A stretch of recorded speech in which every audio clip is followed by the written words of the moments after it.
I think that the library is just super aesthetic. It's one of the best places to study on campus. It's really quiet compared to Killam. It's cleaner compared to Killam, and it's just really beautiful, especially in the reading room. I feel like the library is super quiet. This is probably the best place to study in Kings. I used to work there, and they employ a lot of students, and they can give you a lot of hours as well if you want.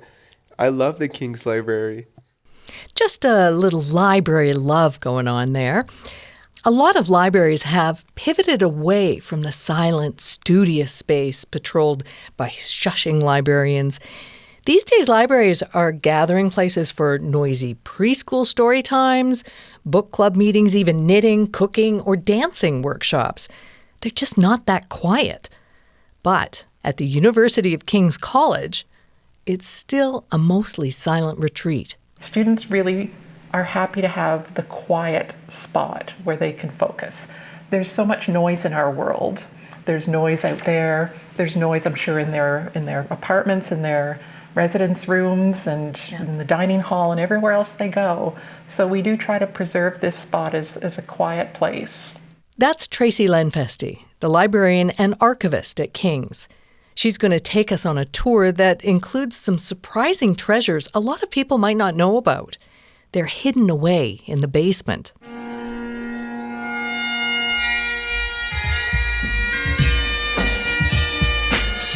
Welcome back to This is King's podcast, where we explore all things King's and what makes this small East Coast university wonderful, sometimes a little weird, always unique. I'm Pauline Dakin. I teach in the School of Journalism, Writing and Publishing here at King's.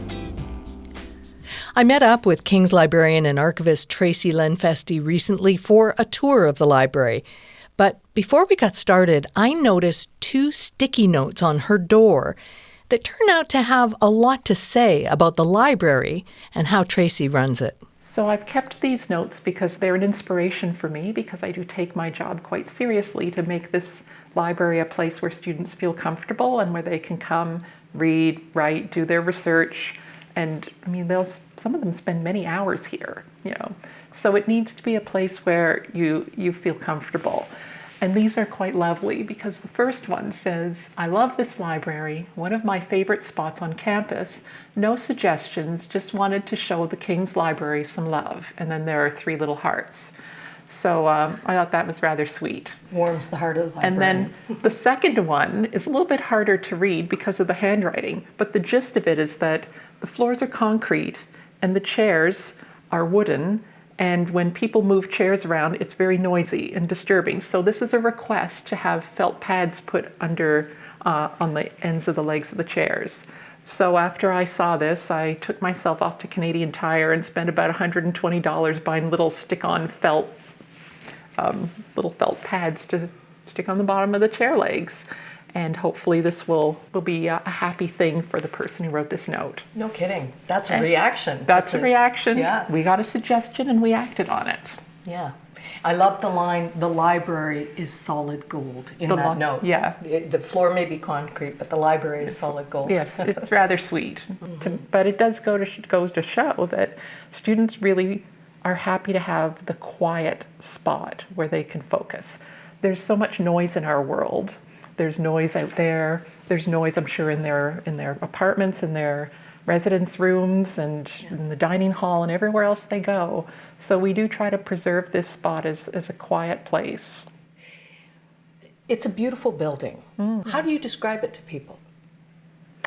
Well, I usually say that it's on a human scale, right? It's not a big sprawling mass, and I mean the way it was designed was to have lots of light, and so you don't feel disconnected from the world when you're here. But yet there's a certain formality about it that I think is, for me, it's conducive to work and study. How well used is the library by students? Well, one of the ways that we can measure that is by how many people come through the doors.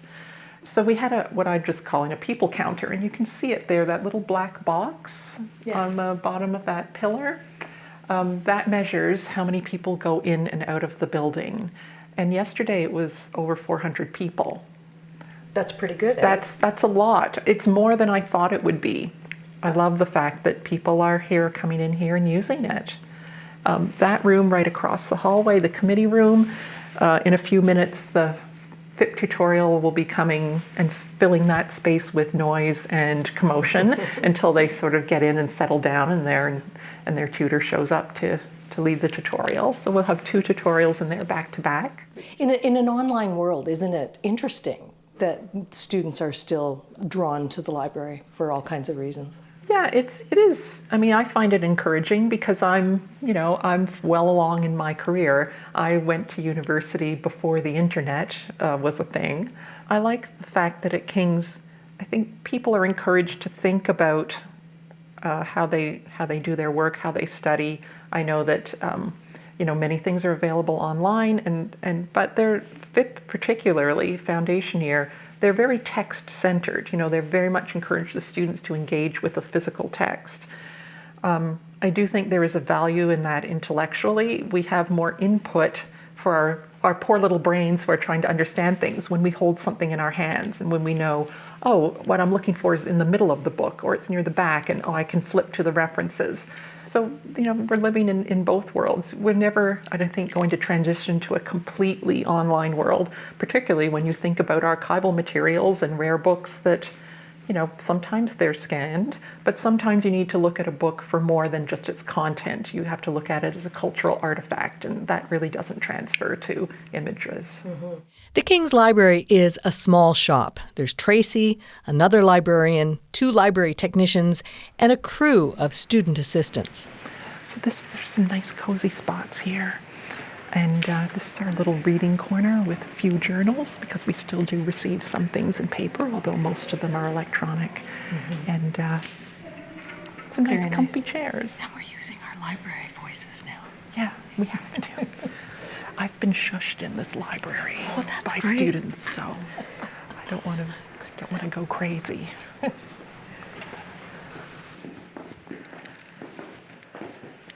So here we are downstairs.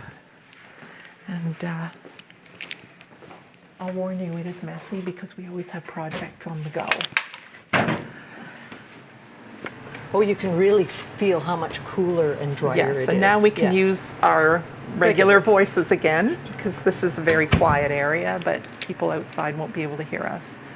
So you feel the temperature is cold. You hear the hum of the big machine over in the corner that's creating the cool, dry air.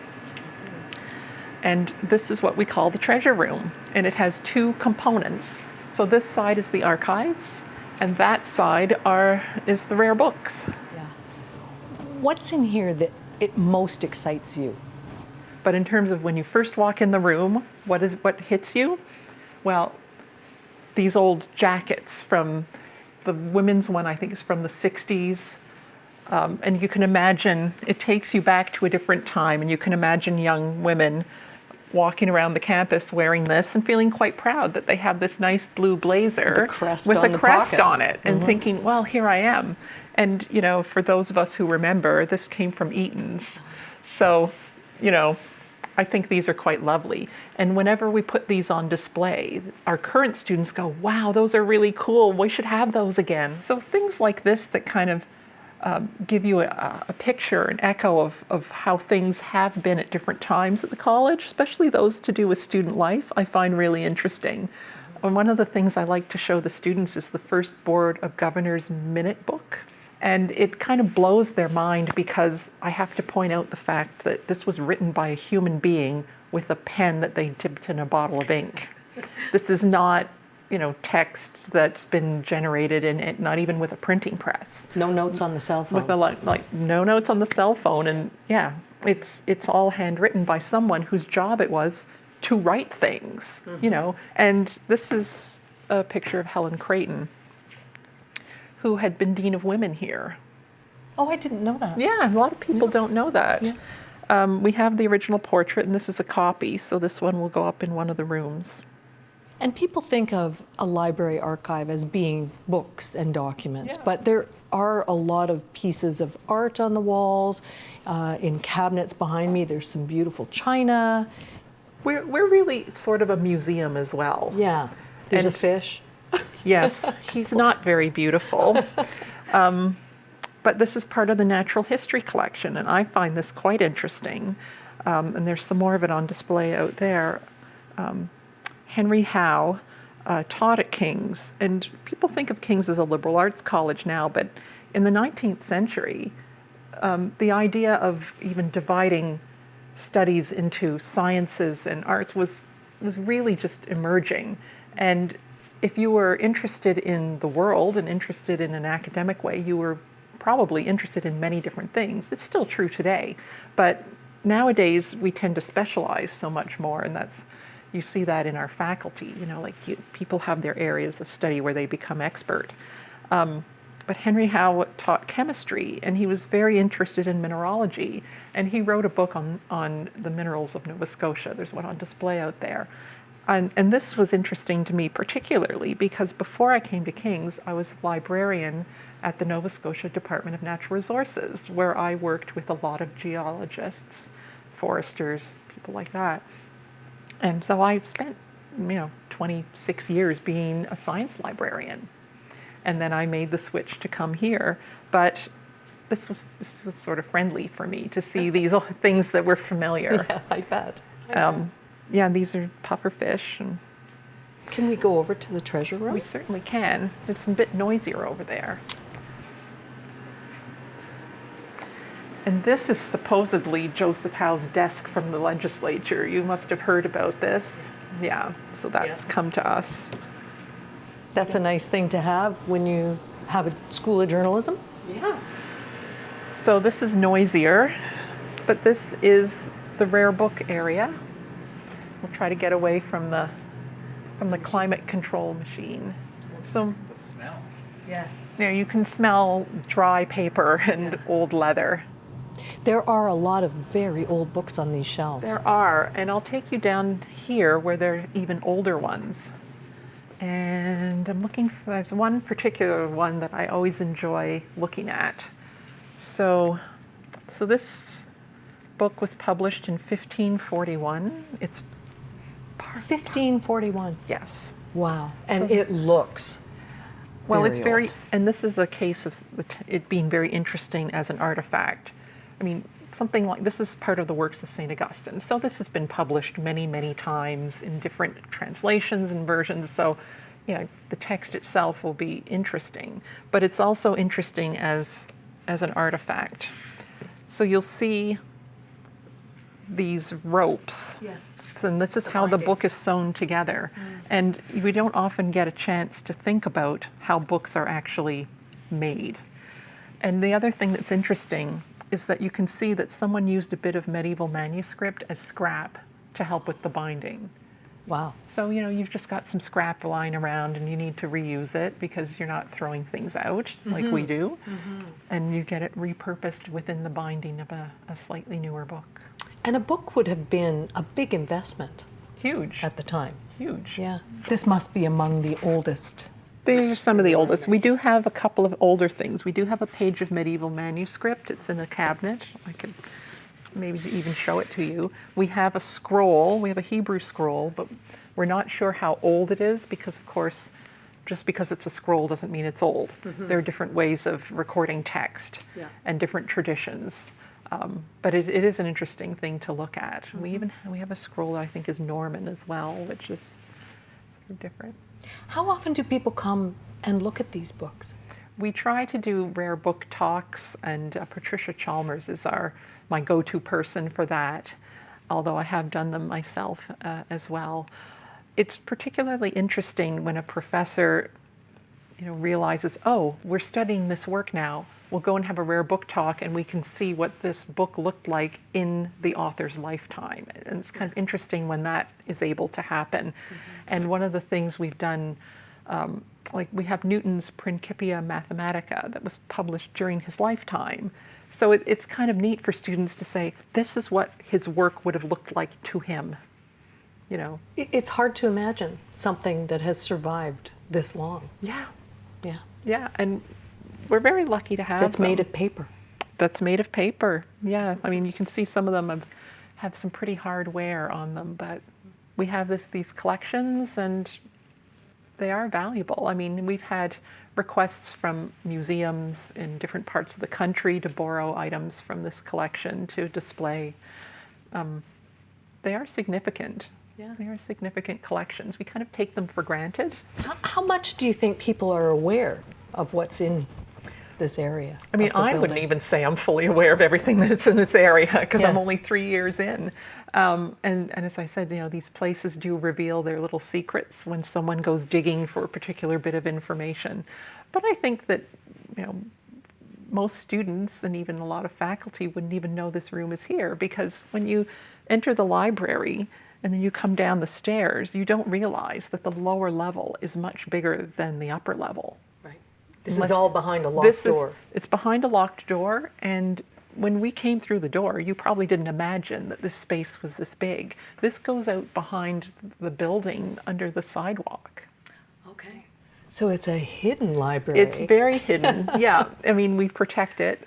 In many ways, it's a great space. I also do worry about things like water leakage, because any basement can be susceptible to that. And as we know, the Halifax Peninsula had lots of little streams and things running Yes. around it before all of the infrastructure was put in. So we do have to keep an eye on it. We have sort of alarms, and we have plans if there is any water coming in. And I have to say, our facilities people are really great in helping us keep an eye on that. I'll see if I can have the right key to open up this cabinet.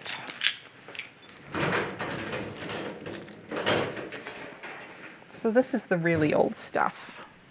Oh. So this is a Bible from 1478. This is our little page of medieval manuscript. Oh, isn't that beautiful? It's got all of the drawings along the It's side. illuminated. And There's gold some leaf. gold leaf. Yeah. This is the Hebrew scroll. So it's protected in this nice leather binding, but that does look quite old. Oh, just there you get a little glimpse of the text.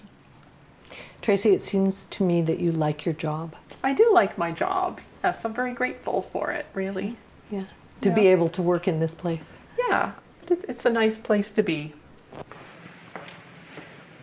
Tracy Lenfesty is the King's librarian and archivist, and sometimes handy person when noisy chairs demand. There's also occasionally a library dog. You can find out more about that in the episode notes. And check out our Instagram if you want to see some photos of some of those treasures we talked about. Find us at This Is King's Podcast.